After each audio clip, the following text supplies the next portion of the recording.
grupos de búsqueda y rescate urbano, siempre ese enfoque urbano. ¿Cómo nace este tema de los equipos USA? Tú al principio de la conversación hablaste de moda. Y yo creo que ese es uno de los elementos que nos puede mostrar lo que es la moda, ¿no? Yo recuerdo mucho en Venezuela, durante un tiempo, cuando tú hablabas de rescate, hablabas de acción helitáctica. Es decir, Sí. Los no pioneros en había, ese tema. sí, no había un rescate donde no estuviese presente un helicóptero. Así no hiciera falta, pero estaba el helicóptero, por muchas razones. Querían estar los que tenían los helicópteros, querían también mostrar su cara bonita, y durante muchos años hubo ese manejo. En mi opinión, hoy día el tema es la búsqueda y rescate en estructuras colapsadas. Pero resulta que es que tenemos ciudades que no tienen la amenaza de estructuras colapsadas y sin embargo tienen grupos de búsqueda y rescate en estructuras colapsadas. Cuando que realmente, si nosotros nos ponemos a analizar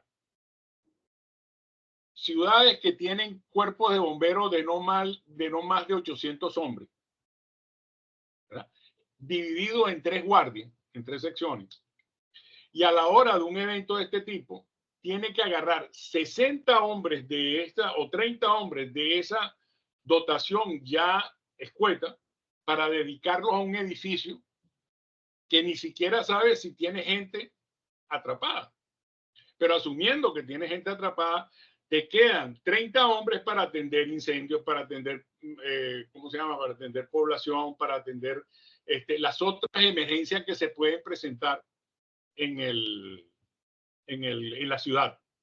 Entonces, el punto que yo siento que debe generarse, más allá de un grupo de búsqueda y rescate en estructuras colapsadas, es una estructura de organización que tenga la capacidad y la flexibilidad para resolver los problemas que se presenten en su espacio de cobertura y no tener grupos élite que al final de cuentas se convierten más bien en una competencia insana dentro de la organización.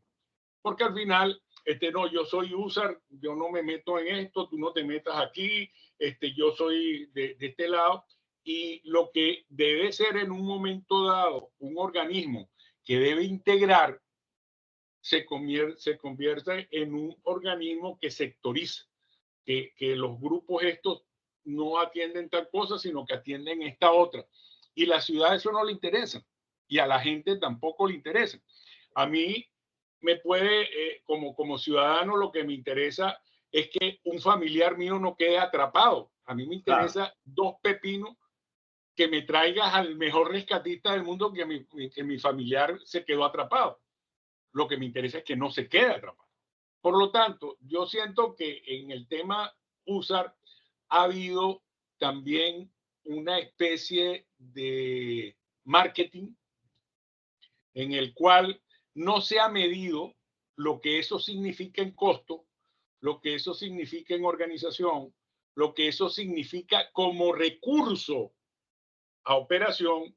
Nunca se hicieron, se valoraron estadísticas a ver si yo necesito realmente hacer una inversión de esa magnitud para tener un grupo USA que no lo voy a utilizar nunca, porque adicionalmente cuando hablamos de un grupo USA es porque hicieron un curso y ya, ahora ya somos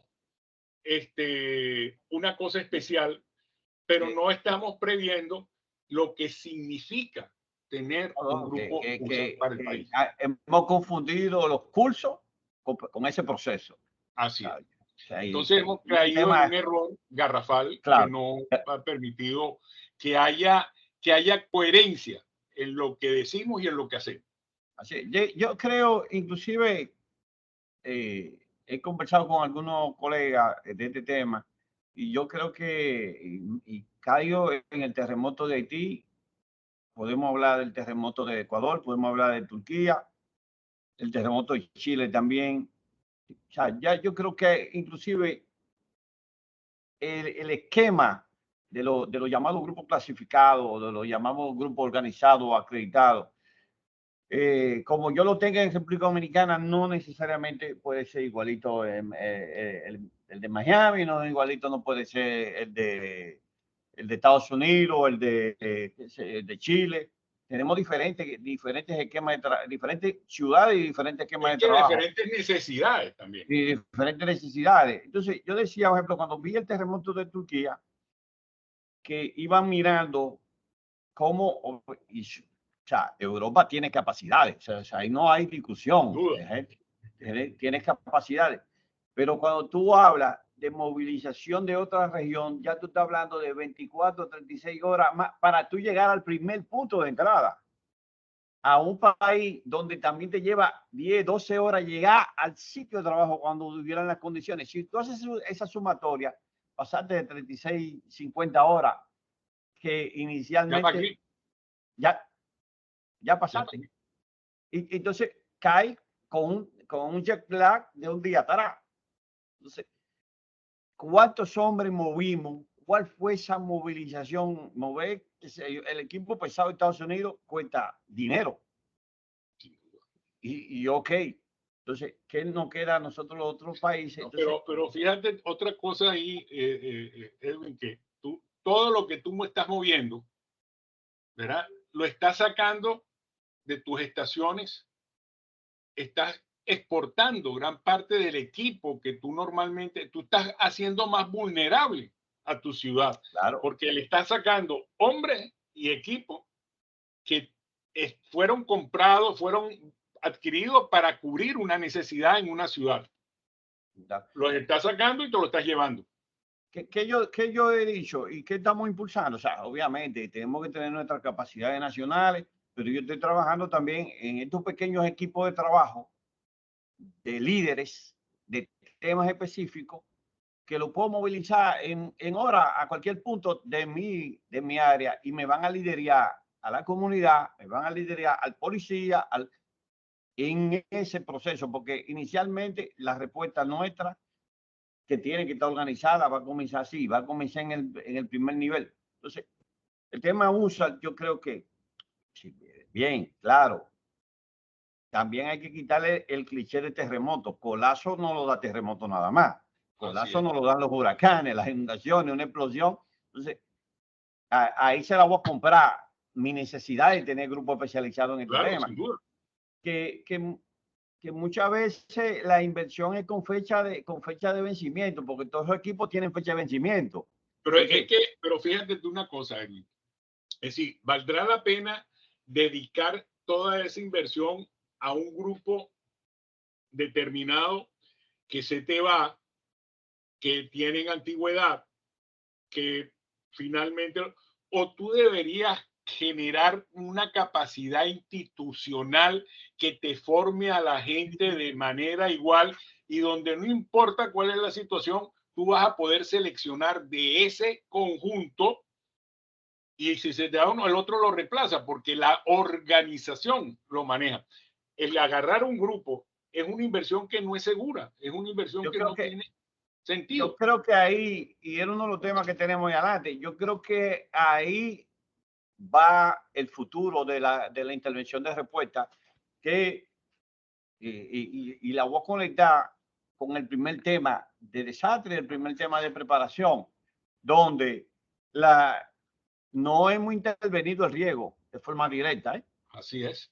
Entonces, la intervención la tenemos que estar mirando en ese es el futuro. O sea, organizar la ciudad, pero que las mismas capacidades, o sea, papá, el comando incidente debe saberlo hasta el que está delante, para que me pueda traducir, me le pueda decir el mismo idioma todas las respuestas que vienen de allá para adelante. Pero Edwin, también es importante que adicionalmente tengamos la información necesaria de nuestro territorio para saber realmente en qué tenemos que formarnos y aprovechar al máximo los recursos. Porque si yo me formo simple y llanamente porque, oye, quiero ser, a mí me gusta el rescate de montaña. Coño, pues tú no tienes montaña. ¿Para qué tú quieres ser rescatista de montaña? Entonces, si tú analizas la estadística de los organismos que tienen grupos de búsqueda y rescate en estructuras colapsadas, nos damos cuenta que esa estadística en ninguna parte, o por lo menos en periodos de 10 años, no tienen actividad en estructuras colapsadas. Así es. Pero, ¿qué nos pasa? Que sencillamente no manejamos información. Somos capaces de gastar cientos de dólares en un equipo de cámara infrarroja, pero no somos capaces de gastar esa misma cantidad en un sistema de información geográfica que nos permita ver nuestra realidad y pudiéramos hacer escenarios determinados que nos permitan analizar cuáles son las acciones que nosotros debemos tener en un momento dado. Que yo soy abanderado de tener mis equipos, pero basado en mi necesidad. Claro, O sea, exactamente. ahí yo estoy claro. O sea, si llámele como usted le quiera llamar, usa lo que usted quiera, pero es mi Es mi necesidad. necesidad. Claro, y eso es un tema del que también quería que tocáramos, es que la importancia de las capacidades nacionales de desarrollar ese tema ahí, que es bastante importante. Yo creo, Edwin, que el punto relevante de todo esto es que nosotros tenemos que comenzar a pensar en información. Nosotros no podemos seguir tomando decisiones no informadas. Nosotros tomamos la decisión de hacer algo sencillamente porque se nos ocurrió, porque tenemos el contacto político o porque tenemos un interés particular, pero no porque esté sustentado en un análisis de información relevante y levantada que nos permita justificar y que nos permita consensuar esto. Yo creo que uno de los grandes factores que nosotros tenemos que comenzar a manejar en el tema de gestión integral del riesgo es la información. Comenzar a promover que así como hay un gran interés por generar grupos operacionales, tenemos que generar grupos de análisis de información que nos permitan saber qué es lo que pasa en nuestro territorio, cuáles son las necesidades de nuestro territorio y cómo podemos satisfacer las necesidades de nuestro territorio con los presupuestos que podamos tener disponibles. ¿Cuál es el mejor esfuerzo y cuál es el mejor uso que le podemos dar a esos fondos? Y poder también desarrollar alianzas, porque ahí hay que involucrar el sector privado. Entonces, ya inmediatamente, o sea, el sector privado que se va a ver afectado por un desastre, que tiene responsabilidades a responder también, que tiene que ver con el desarrollo. Y de generar el riesgo también la tienen.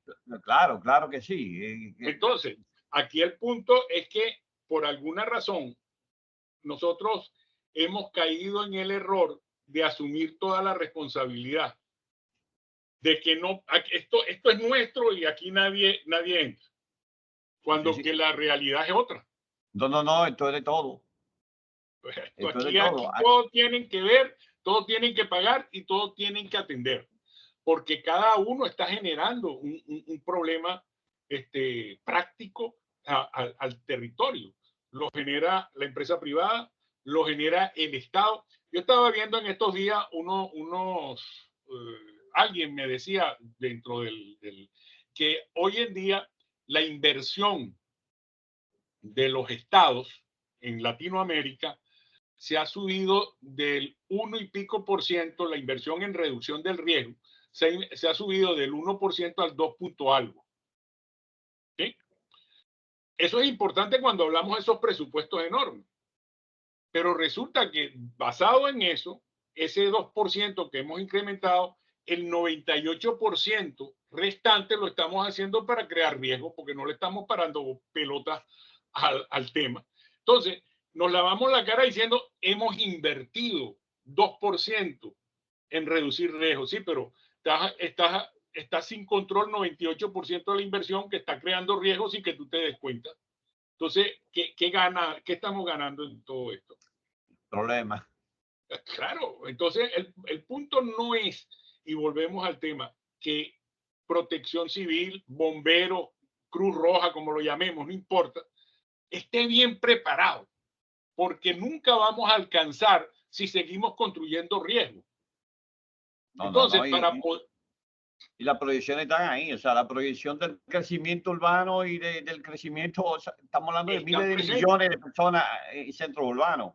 Entonces, si no tenemos esa información, si no disponemos de esa información que nos permita planificar, que nos permita decidir en acciones que tienen que ver con el futuro de desarrollo de ese territorio, pues sencillamente no estamos haciendo absolutamente nada. Estamos siguiendo detrás de la emergencia, seguimos poniendo pañitos calientes en todo un proceso que sencillamente no lo estamos resolviendo. Sencillamente lo estamos dejando que corra y nosotros detrás. Pero eso no es. Eso está como cuando sonaba la sirena de bomberos o oía una emergencia por un radio, de una vez no se ponía activo o cogía para allá. O sea, en el 2024, donde ya yo creo que tenemos la tecnología suficiente, los estudios, cualquier cantidad de estudios está hecho. En las redes sociales, que ese es otro tema y ese es un tema para debatir algo también. Pero que lo pudiéramos poner a nuestro uso, a nuestro beneficio. Pero sí, sí, claro. Claro. Eso, yo siempre, y perdona que te interrumpa ahí, hago una analogía de los años 60, 70, donde nuestras ciudades eran como un partido de ajedrez. Habían dos tipos, todo el mundo en silencio, que jugaban hacia una movida, hacia otra movida, y nadie decía nada. Hoy en día nuestras ciudades es como un partido de Real Madrid y Barcelona, donde hay un gentío, donde todo el mundo chilla, donde todo el mundo quiere hacer cosas, donde todo el mundo... Y están las redes sociales además que pueden sacar al técnico de uno de los equipos sencillamente porque 1 millón de espectadores dicen ese tipo no sirve. 1 millón de espectadores que nunca han estudiado lo que ese técnico ha hecho. Ni nunca han pateado un balón, ni nunca... Así es. Pero son capaces de sacarlo.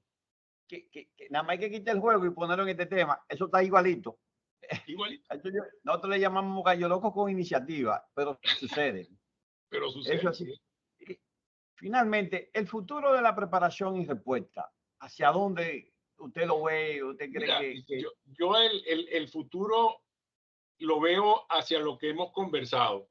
Generar información, ser analista de información, ser capaces de interpretar la información y poder tomar decisiones en virtud de la información. Seguir actuando bajo condiciones de criterios personales o de sensaciones emocionales no tiene ningún sentido.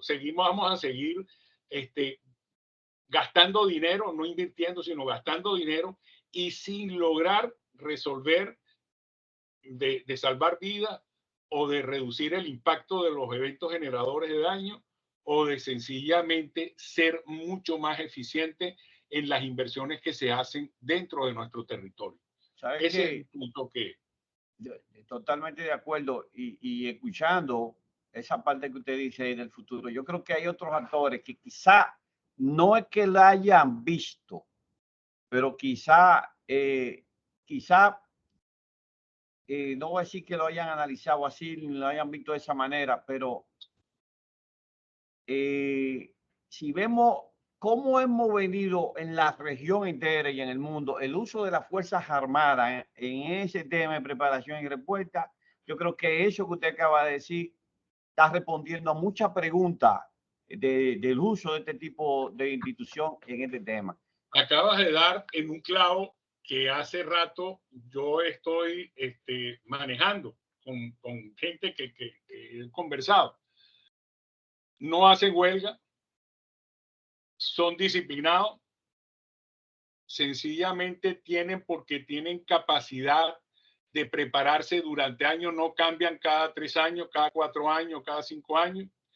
Y además de eso, son gente que piensa y que se forma para lograr para llegar a un objetivo. Y manejan información, manejan inteligencia, manejan todo lo que ustedes estuvimos discutiendo, aunque sea desde la óptica militar, pero le quitamos ese concepto y respondemos un desastre. Y le pones y es igualito. O sea, tú le quitas la gorra y le pones y es en la misma, el mismo tema. Es un tema bien, porque obviamente es de analizar, pero esa es la realidad y yo creo que ahí está el futuro de la preparación y respuesta. Hay que sentarse. Y si seguimos pensando en que el futuro de la preparación de respuesta es tener más carros, tener más equipos, tener más gente, eso no va a funcionar. Y no va a funcionar porque cada uno de esos elementos son costosos. Claro. Y no tiene fecha de vencimiento. Eso es correcto. Y tiene fecha de vencimiento. Y esto no. Esto está evolucionando de una forma diferente. Maestro, pues le agradezco este pequeño conversatorio que hemos tenido. Siempre aprendiendo de usted. Y eso es importante. Aprendemos mutuamente, Edwin, aprendemos mutuamente porque las diferencias es lo que hace el aprendizaje. No podemos pensar en que tenemos todas las respuestas en la mano. Bueno, es cierto. Y en las conversaciones, en el compartir ideas, en el compartir posiciones, en el compartir visiones, es donde se aprende. Eso es mentira de que se aprende simple y llanamente leyendo y manejando texto. No, hay que darse el otro tablazo, hay que caerse, hay que ensuciarse. Hay que mojarse los pantalones también. Tú me vas a hablar a mí de incendios si tú no has sentido aquí el quemadito. Entonces, pero yo siempre he dicho que el mejor truco que yo utilizo es que siempre tengo el teléfono de lo que saben y por eso siempre lo llamo. Don Manuel, muchas gracias y cuando esté listo se lo envío para que usted lo vea cómo queda todo. Por favor, gracias. Hasta luego, buenas noches o buenas tardes. Hasta luego. Vale. Saludos por allá a la gente.